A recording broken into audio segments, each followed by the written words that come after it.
Donc on va passer maintenant à la présentation de Cécile Berne.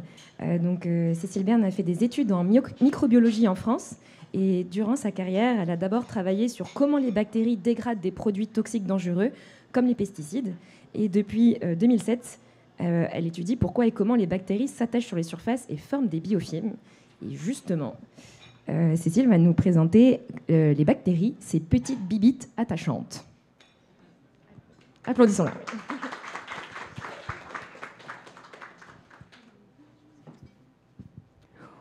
Oui, bonjour à tous. Alors, après Manon qui nous parle des mauvaises bactéries, moi je vais essayer de vous convaincre que les bactéries, ça peut être aussi des bibites attachantes et très cool, qui sont utiles pour nous.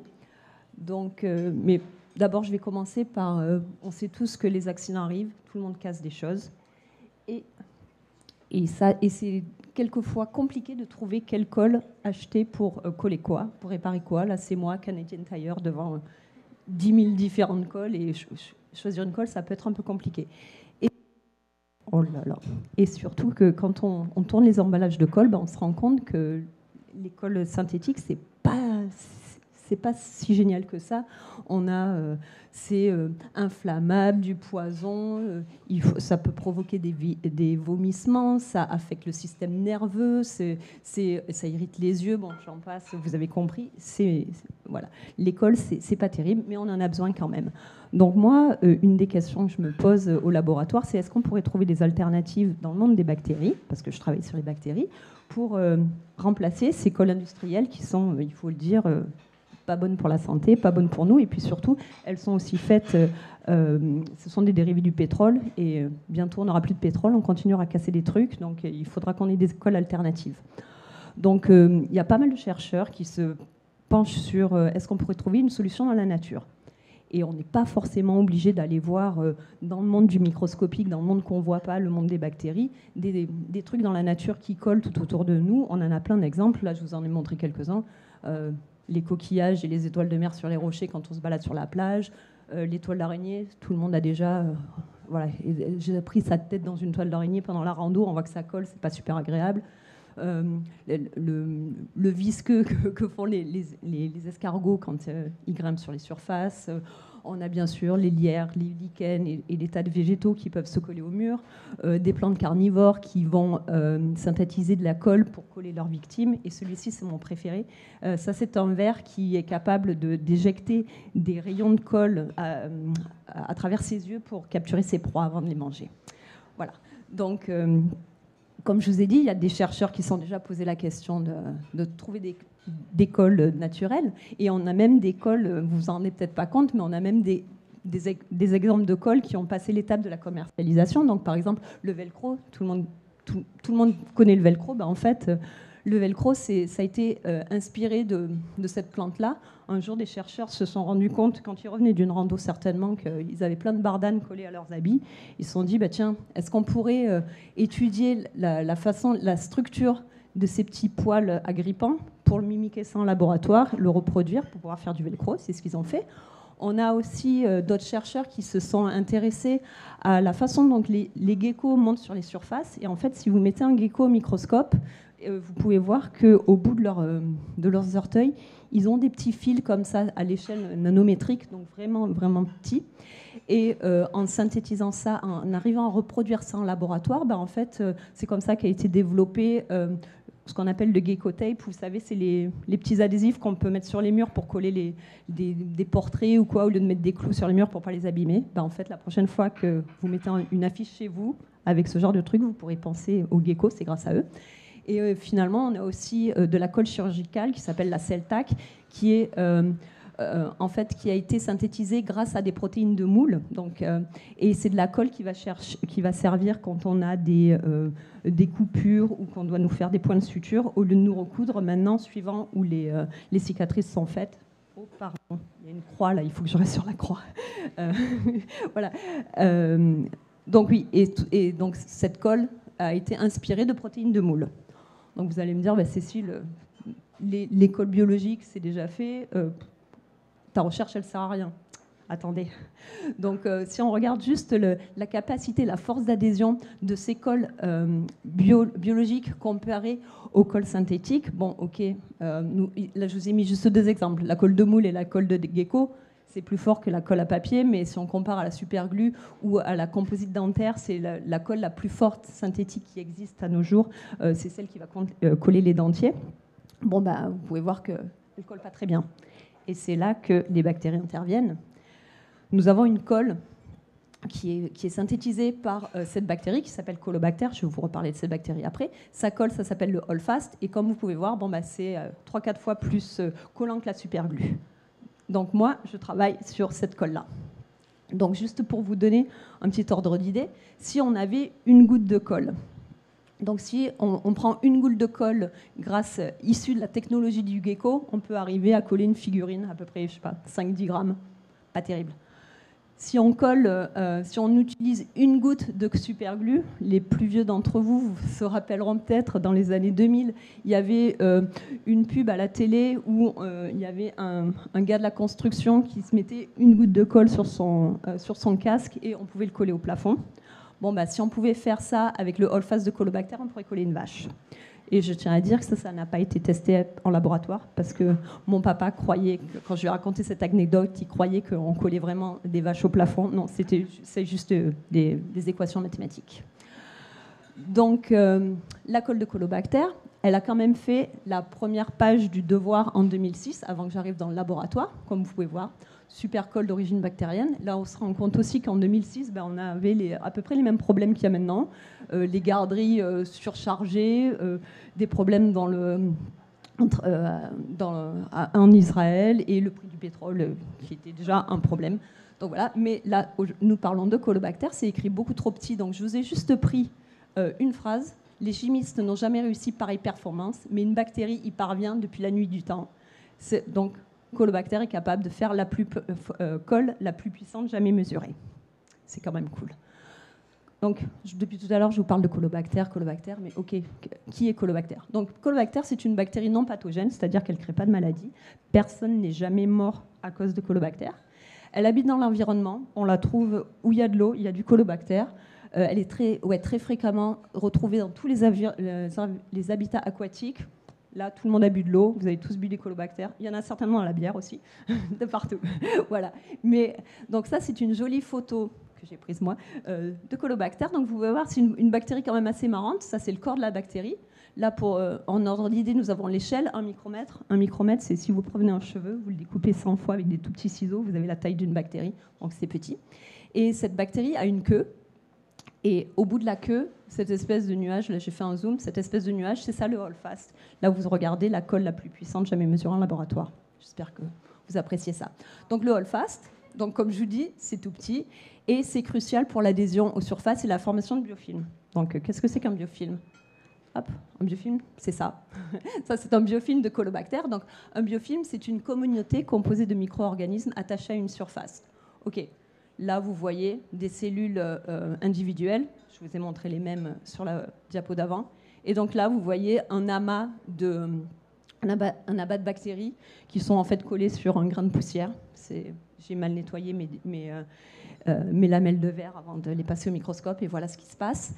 Et là, vous avez des millions de milliards de bactéries qui sont accrochées à la surface et qui forment une communauté. Donc les biofilms sont partout. Donc on sait qu'il y a des bactéries partout, Manon vous l'a dit, dans l'environnement, dans le corps humain, tout ça. Mais ce qu'elle ne vous a pas dit, c'est que ces bactéries, elles sont dans la nature, elles sont en biofilm. Donc des biofilms, on va en trouver dans les environnements, les rochers qui glissent dans les rivières, c'est des biofilms. La prochaine fois que vous glissez quelque part, vous penserez à Colobacter, c'est certainement de sa faute. On en a aussi dans les aliments, pour transformer le lait en fromage, c'est un biofilm. Dans le natto, si on veut faire fermenter des haricots, voilà. On en a, malheureusement, on en a aussi, ça peut pousser sur la peau. Là, vous avez une jolie plaie qui a été infectée par un beau biofilm bactérien. Donc c'est pour ça il faut se désinfecter. On en a malheureusement aussi très souvent dans les verres de contact. S'il y en a entre vous si parmi vous, il y a des gens qui mettent des verres de contact, n'oubliez pas de vous laver les mains avant de les mettre et de les mettre dans une solution antibactérienne le soir quand vous dormez, parce que les bactéries adorent faire des biofilms sur les verres de contact. Là, c'est juste un exemple de tuyau qui est tout bouché avec un énorme biofilm de bactéries. On a aussi des biofilms dans les stations d'épuration, par exemple. Donc voilà. Donc pourquoi est-ce que les bactéries font des biofilms? Bon, ben d'abord, si dans la nature ça a été sélectionné pour faire des biofilms, c'est qu'il y a un avantage. Donc les bactéries, une fois qu'elles sont en biofilm, elles sont à l'abri des prédateurs. Vous imaginez si vous êtes tout seul dans un environnement, comparé si vous êtes un amas de millions de milliards, bon ben on va dire l'union fait la force, vous allez résister aux prédateurs plus facilement, vous allez aussi résister aux caprices de l'environnement, vous allez mieux résister aux changements de température, aux changements de pH, enfin aux différents changements dans l'environnement. Donc, dans la communauté, dans le biofilm, bon, ben, vous pouvez partager les ressources et la nourriture. Qu'est-ce que j'entends par là? Bon, ben, pas toutes les bactéries aiment manger la même chose. Un peu comme, je sais pas moi j'aime pas trop les brocolis, ma voisine n'aime pas le fromage. Bon, ben, je peux lui donner mon brocoli, elle me donne le fromage. Si vous êtes tout seul et que vous avez juste un aliment que vous n'aimez pas, c'est plus compliqué, vous n'avez pas le choix, vous allez le manger quand même.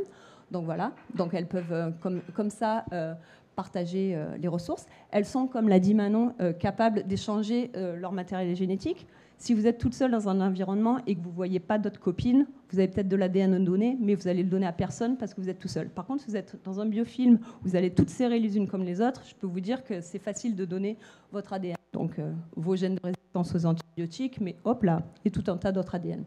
Et elles sont aussi plus résistantes aux produits toxiques. Qu'est-ce que je veux dire par là? Et j'ai presque fini. Plus résistante aux produits toxiques, c'est-à-dire que oui, une bactérie isolée va être très sensible aux antibiotiques quand elle n'a pas les gènes de résistante ou d'autres produits. Alors que si elle est en biofilm, j'ai dit l'union fait la force, donc voilà. Et donc c'est une mauvaise nouvelle dans le cadre d'une infection ou d'un traitement antibiotique, comme un nom vous l'a dit, mais ça peut être aussi une bonne nouvelle si on se penche sur un projet de dépollution ou de traitement d'eau usée, par exemple. Si les bactéries sont capables de résister plus aux produits toxiques, ben, elles seront plus capables de pouvoir faire de la dépollution. Donc, et qu'est-ce que j'entends par dépollution? Donc ça, c'était la première expérience de dépollution qui a existé.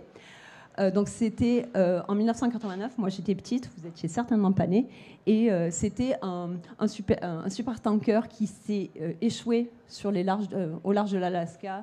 Tout le pétrole est tombé, c'était une marée noire incroyable et tout. Il a fallu nettoyer tous les oiseaux, tous les phoques, tout ça. Mais une fois que tous les animaux étaient sauvés, bon, ben, la plage était quand même contaminée. Et en fait, il y a des chercheurs qui ont, avec des karchers, vaporisé des bactéries qui étaient capables de manger ces produits toxiques, étaient capables de manger le gasoline, et ils ont nettoyé les plages grâce à ça. Et après, pour la petite histoire, voilà, moi j'ai passé quelques années de ma vie à travailler sur d'autres dépollutions, les pesticides et les explosifs. Bon, tout ça pour vous parler que je vous ai parlé de biofilms. Il y a beaucoup de bactéries dans l'environnement qui font des biofilms, qui produisent en holdfast, et elles vivent dans des environnements très différents. Donc moi, ce qui m'intéresse au labo, c'est de savoir, ok, ces bactéries qui font de la colle, comment est-ce que la composition de ces colles est la même dans ces différents environnements qui, vous pouvez voir, sont très différents? Est-ce que les propriétés physiques et chimiques, mécaniques, tout ça, de ces holdfasts sont les mêmes? Et comment est-ce que ces adhésines ont évolué en fonction de leur environnement? Et tout ça pour répondre à la question finale, c'est est-ce que je peux utiliser toutes ces connaissances sur la formation de biofilms, la formation de colle chez les bactéries, pour pouvoir générer, pour avoir tous les ingrédients, pour pouvoir faire une colle universelle, forte, non toxique et biodégradable. Et voilà. Et ça, c'est mon labo. Merci beaucoup, Cécile. Et qu'on va passer aux questions.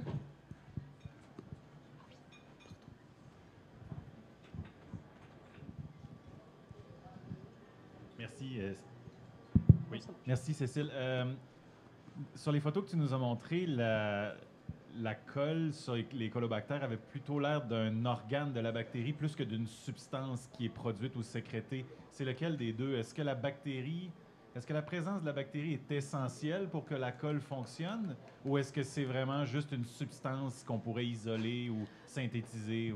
Alors, c'est la bactérie qui produit la colle. Donc oui, la bactérie est essentielle pour la production de colle, mais effectivement, donc on peut, en faisant de la génétique, on peut arriver à synthétiser. Donc on connaît partiellement, parce que sinon j'aurais plus de travail, mais ça fait un moment qu'on y travaille au labo, mais on connaît partiellement les gènes qui sont responsables pour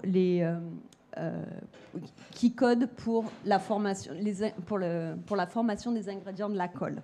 Donc une fois qu'on connaît ces gènes, on peut effectivement après le reproduire ça en laboratoire et on n'a plus besoin de notre colobactère. Le problème pour l'instant, c'est que les ingrédients qu'on a identifiés, ce sont des ingrédients qui font une molécule chimique qu'on retrouve par exemple dans la carapace de crabe. Bon, les carapaces de crabe, c'est pas trop collant. Donc on sait maintenant qu'il y a autre chose. Le problème, c'est qu'il faut arriver à trouver quoi. Et le challenge, c'est de travailler sur une colle aussi collante. Bon, vous imaginez, dans un laboratoire, c'est pas facile parce que ça colle à tout. Et en plus, ça fait, je vous ai dit qu'une bactérie, ça fait à peu près 1/100 de cheveux. Vous coupez encore une bactérie en 100 et vous avez la taille de la colle. Donc, oui. Mais on y arrivera.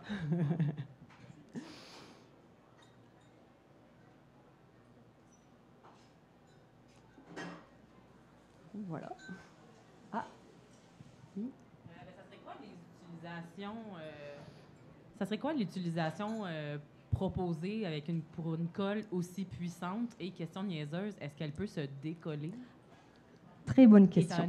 Alors, oui. Donc, je vous ai dit, donc la bactérie est non pathogène, donc ça c'est bien. L'une des premières utilisations, ça serait de remplacer la colle de moule pour la colle chirurgicale. Donc, on reçoit pas mal de financement des départements de santé pour trouver une alternative, parce que pour le moment, on peut coller les cicatrices avec de la colle que, par exemple, sur le front, parce que ça bouge pas beaucoup, ou à des endroits où ça bouge pas beaucoup, parce que cette colle est pas très collante. Donc, si on arrivait à pouvoir faire ça avec la colle de notre bactérie, voilà, ça c'est le Graal ultime, parce que c'est une bactérie qui vit dans l'eau, donc pour le moment, on pense que les applications seront plutôt en milieu mouillé, le corps humain.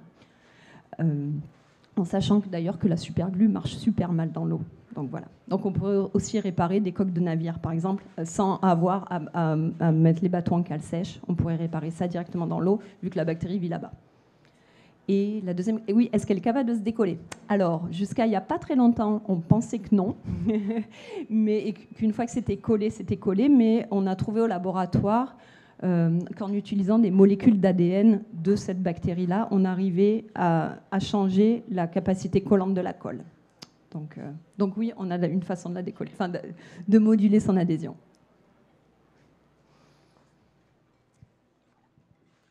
Merci beaucoup, Cécile.